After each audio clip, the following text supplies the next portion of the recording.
Florian here from Team G.Y.M. I just wanted to quickly give an overview of what I did today.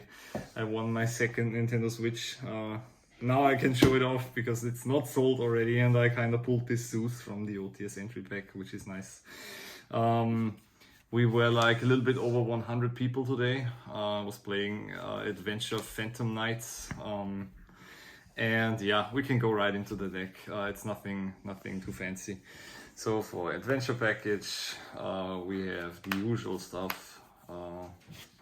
We're not playing more than necessary. We have the Foolish as well because we're playing Phantom Knights. I was thinking about cutting this because it might happen that mainly you're using this to like dump Enchantress and then search your adventure engine, but then in game 2 and game 3 you're most likely siding it out anyway because people are siding Lancia, and Lancia is like really good against Foolish. So yeah, but in the end I decided to play it because yeah, I mean it's kind of intuitive because it connects the two engines really well. For the PKs we have like the 3 Torn Scales, 3 Silent Boots, 2 Cloak, 1 what's this name, Ragged Gloves, and 1 Rhoda. There's 2 Cloak, there is no what's its name, Stain Greaves, and also like 3 Fog Blades and the 1 Shade. I wasn't playing the Phantom Knight Wings because it's not really good. It's like just arbitrary bricky cards that don't necessarily help you to do to get into the game and to ensure that your game plan is fulfilled, I'd call it like that. The theory behind the deck in general is that if you just make DPE and sit on it and then pop with DPE repeatedly over and over again, you're gonna win anyway probably, and most decks can't handle 2 Fog Blades plus a DPE anyway. So there is no Scythe in here, there are no brick cards in here. Basically the premise was that we just wanted to play a consistent deck with a lot of going second cards and just have DPE and win from there. Then of course the DPE package, I mean nothing to say here. 2 Fusion Destiny because it's PK. Hard drawing Fusion Destiny is just so good. And then we have a few going second cards. We have hand traps with 2 Ashes, 2 Ogres, 2 Nibiru's, 1 Veiler, 1 Imperm, which is here because we're playing cross outs, but also 3 Droplets. It turns out that the format is shifting away from negates as well as Scythe Lock, meaning in our format there's not a lot of people playing Herald, and also Scythe Locking, meaning Droplet becomes a lot better. And the theory behind doubles, except for the Droplets, is that if you draw hand traps you don't want to see 2 of the same hand trap, you rather want to see different ones. So this is the ratio that we chose, and also like we have this ratio because, as I've mentioned, we're playing 2 crossouts and 1 called by.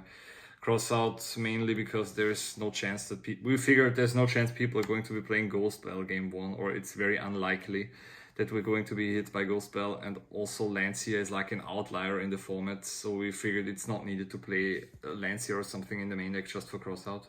Crossout was really good. The idea is you just use this in order to have a second layer of push against multiple hand traps, meaning if you go for your adventure package and you summon your Griffin Rider, you can then go into Verte, and if they hand trap you the first time it's like fine, and then you make Verte, and if they have a second hand trap you just cross out it. The thing is, if you play E-Tally or something, it makes your already playable hands way stronger, but your worse hands, it doesn't really contribute anything to it, and I'd rather just get a Verte out and resolve it with cross out than just having an E-Tally stuck in my hand that doesn't do anything. So yeah, basically that's everything for the main deck. It's 42 cards. We didn't want to go for more cards in the deck because it makes seeing the PKs less likely. But yeah, I think overall it performed pretty well. Swiss wasn't that great. I went like 5-1-1. We played 7 rounds and then top 8, and that was like 8th after Swiss, but it was really strong in top cut. Then we have for the extra deck the DPE, as already mentioned.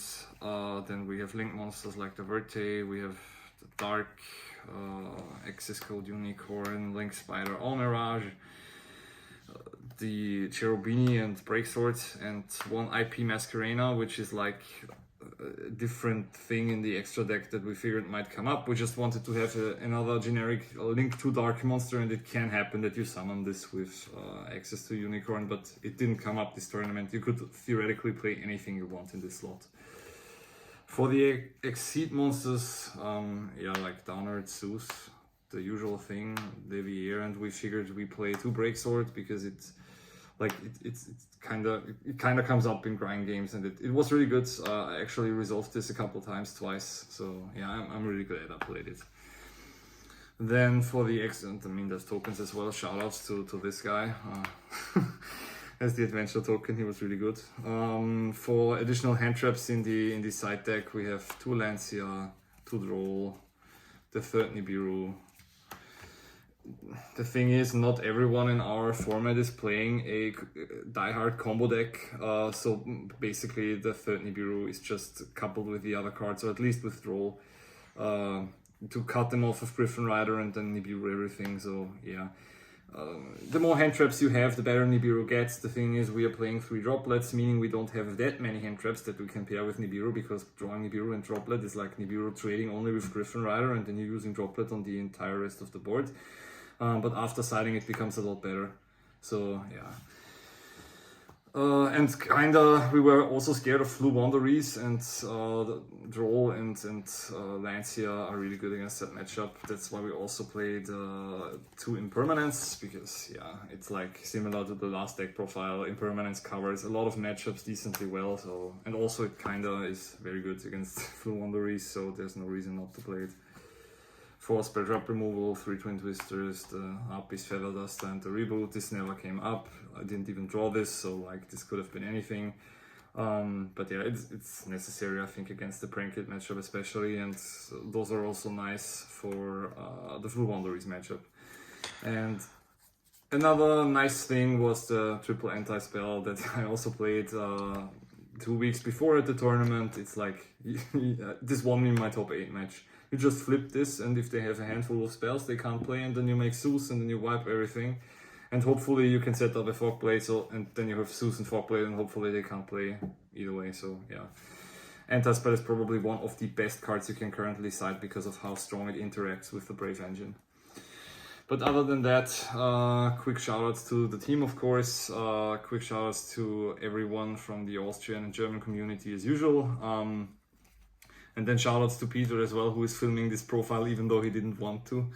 But other than that, yeah, I'll see you in the next one. Bye bye.